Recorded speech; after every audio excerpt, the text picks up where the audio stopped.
Every time a violent scene appears on a screen, people lean forward instead of pulling away. Not because they are cruel and not because they secretly want blood, but because something ancient wakes up inside the human brain. Something that existed long before morality, law, or civilization, and it does not care whether what it is seeing is right or wrong. Thousands of years ago, violence was not hidden or edited out. It stood in the center of society. In Roman gladiator arenas, entire cities gathered to watch men fight to the death. Families came together, children watched, and even philosophers and scholars sat in the crowd. This wasn't civilization failing.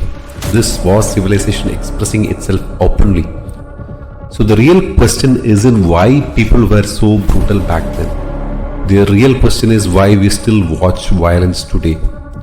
The answer lies in how the human brain works. The brain does not judge events as good or evil.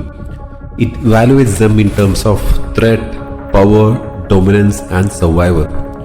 When danger appears, the brain releases dopamine, not as pleasure in the joyful sense, but as focus.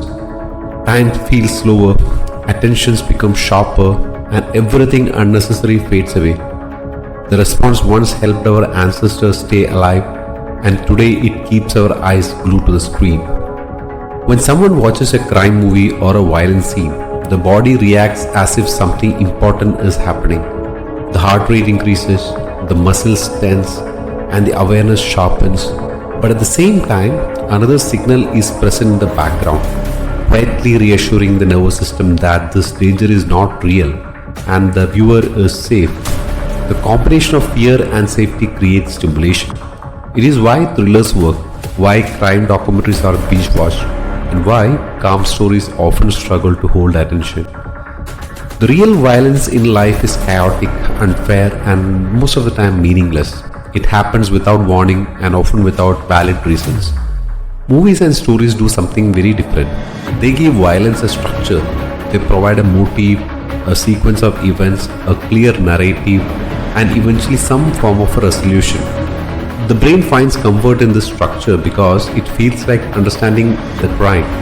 On a certain level, the mind believes that if it can understand evil, it can even control or avoid it. So people do not watch crime stories because they enjoy death.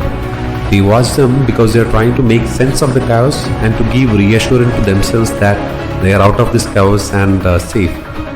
Every human being also carries impulses that are rarely spoken about, such as anger, revenge, curiosity about power and dominance. Civilization did not remove these instincts, it pushed them beneath the surface.